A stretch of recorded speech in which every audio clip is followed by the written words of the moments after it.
So we're going to do like a brief history lesson. I recently wrote an article on this. Link to that is in the description if you want to follow along there. That has all the sources and everything I'm referencing here. But I want to go through the 3/5 compromise because I don't think people really understand what it was about. It's something we learned in school, and yet people are mad about it for the opposite reason, oddly enough. And it has there's a very important like historical lesson here as well.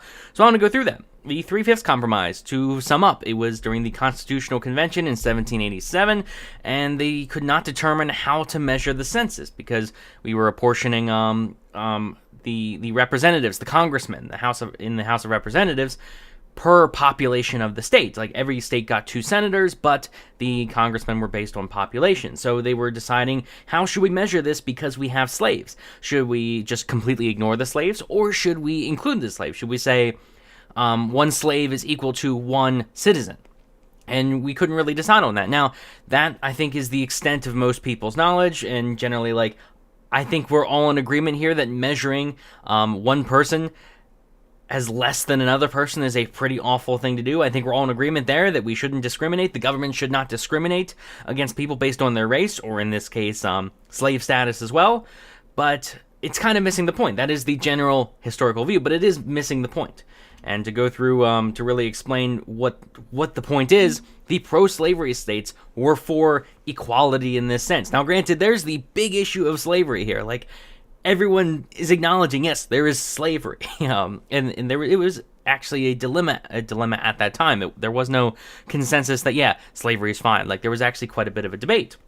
And the pro-slavery states said that the black slaves should be equal, and the anti-slavery states said that no, they should not be equal in measuring the census. We should actually not include them at all. Now, again, like, you have to take, I want to say pick your battles is something when you're analyzing this. The obvious, like, important battle here is slavery. There's a minor battle going on here in terms of equal representation in the census. I don't think people cared that much. I don't think the slaves cared that much about being equally represented. Instead, they wanted it to not be slaves. That's the thing. That's the big important battle, was we shouldn't be slaves. And of course, that's what the anti-slavery states realized. That actually, we shouldn't let these people be equally represented because that is a small price to pay to advance the anti-slavery cause. And what I mean by that was, here's some quotes from my article here. Pro-slavery states were given more power in Congress, which slowly diminished as northern anti-slavery states increased in population at a quicker rate. So what happens is, if you equally represent the slaves, what that means is more slaves means more power in Congress. So if you're an anti-slavery state, you're going to be at a bit of a disadvantage. You're not going to be equally represented as the southern states, as the pro-slavery states, because they have more slaves, which means a greater population, which means a greater power in Congress. So if you were anti-slavery, what you would want is actually for the black population to not be equally represented in Congress at this time period, because that meant that the cause of anti-slavery was diminished. Now, what they did was they agreed on 3/5. That's the number that sticks in everyone's head, that, a slave will be worth 3/5 as much as as much as a citizen, as much as someone that is not a slave. And again, that's the thing that sticks in everyone's mind, and what they think is, oh, well, if people aren't being equally represented, that's bad. We should have equal representation. Well, again, think of the context of the time. If you have equal representation in the census, it would be a promotion of slavery itself, which isn't exactly equality there. That is a much bigger issue of the time. So to continue from my article, Southern pro-slavery states used this to their advantage by importing more slaves to increase their political power until 1808, when this practice was banned. So that's what they did. They actually imported slaves. They wanted, like the Southern states were like, okay, we need as many slaves as possible, because you know what that means? That means more power for us in Congress. So what it was doing, it was actually promoting slavery by agreeing on 3/5 instead of 0/5. And again, I get that, like, if you didn't agree with 3/5, were we just not going to have a constitution? Like, that's something that's certainly a good question asked during the time period. What was the appropriate measure? But again, imagine if this went to 5/5. Imagine if, as the average American today would probably say, yeah, like equal representation, that's good. During the slave time, the era of slavery, the issue there is you're giving more power and more of an incentive to import slaves. And that's exactly what happened, where we had less of an incentive, but still an incentive nonetheless at 3/5 to import slaves into your population to give your state more power. But that practice was banned, but they still kind of did that illegally. That's the rumors, at least, that they still kept doing that anyway. And slaves couldn't vote, obviously. Slaves cannot vote. They don't have much of any power at all. The states could continue raising their population without having to worry about really taking care of slaves, without having to care about slaves at all. Like, oh, you have slaves? Well, who cares? Like, oh, you're a slave? Like, it doesn't matter to the pro-slavery states at the time, because that meant more power for them. They could just increase their population. And even after the ban, it's believed that southern states continued to illegally import slaves and even engaged in illegally breeding them. So what happened was, by trying to measure them equally, by having, my point being 3/5 is closer to 5/5 than 0/5, and 5/5 would be equal representation.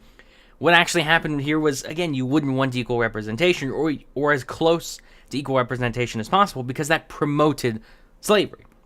And this is just like a little tidbit of history that I think people really need to understand, that you have to pick your battles. That, equal representation is important. Today, equal representation, I'm all for it, obviously. Like, today, equal representation is what people want. Not in terms of, like, statistics or anything, of, like, parity, as they say. Don't confuse that with parity. But I mean equal representation in terms of equality under the law. That is what I mean. In the 3/5 compromise, equal representation is a bit more of an accurate term, but of course what I'm referring to in the grand scheme of things is equality under the law. And that's exactly what they got. Unfortunately, that is exactly, they got as close to it as they possibly could at the time, with being 3/5. That's what they agreed on, like a halfway point. And we can see the negative effects of that. So I think people, again, they're thinking too much of today and not thinking of the times. Today, again, there's not really any downside to equality under the law. Again, to separate that from equal representation of a certain percentage of people in a workforce or like that, that's not what I'm talking about. And there are plenty of issues of that. I'll see if I can remember to leave something in the description that kind of quickly rebuts that. But no, when it comes to equality under the law, then sure, that's what you want. That's what people want. But to say we want equality under the law in terms of citizen population, that's actually, if anything, and it was actually a downside, as we saw, to equality as a whole, because we saw what happened with slavery. Like, by maintaining equality in this one tiny regard, in terms of just keeping numbers in the books, like record keeping and all that, we actually saw worse equality. In terms of, it promoted the cause of slavery. It increased the number of slaves in the United States. And that's, again, to drive my point home, that's something worth keeping in mind. That when you're looking at this, you want to think of, how did it actually happen in reality? Like, if you could walk up to a slave during that time and say, what would you rather have? Not being a slave, or being a slave, but have your number represented in a book as equal to that of a normal person in terms of citizenship in the population? I think they'll gladly say, I'm fine giving up my representation as a citizen in the U.S. if that means that I won't be a slave. But that's what it all came down to in the end. So actually, people criticize the 3/5 compromise, and rightfully so, but also wrongfully so. Like, sure, it's worth criticizing, but in the opposite direction. What we actually wanted was, if we were to really promote equality, we would actually want a lack of equality in this one regard here.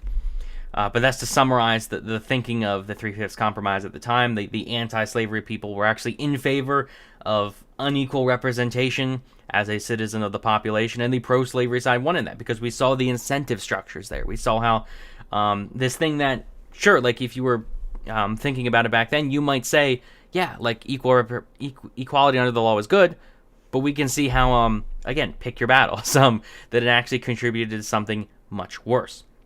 In fact, you actually had to take kind of a step in a certain direction of, let's focus on abolishing the worst possible thing ever, slavery, first, and then we can go to equality under the law, or equal representation, I should say. It's such a mix-up of terms, because what they mean then is different from what they mean now, so that's something to keep in mind. Hopefully that makes sense. Leave a question in the comment section if that didn't make sense. Like the video if you enjoyed, subscribe for more. What's my PowerPoint presentation doing? But let me know what you think in the comments section if that made sense. So hit the subscribe button for more stuff like this, for more opinions, knowledge, history lessons, stuff referencing articles that I try to, whenever I do research for articles, I try to share that research here as well, because more knowledge is always good. But yeah, hit the subscribe button, like the video, share the video, and thanks for watching.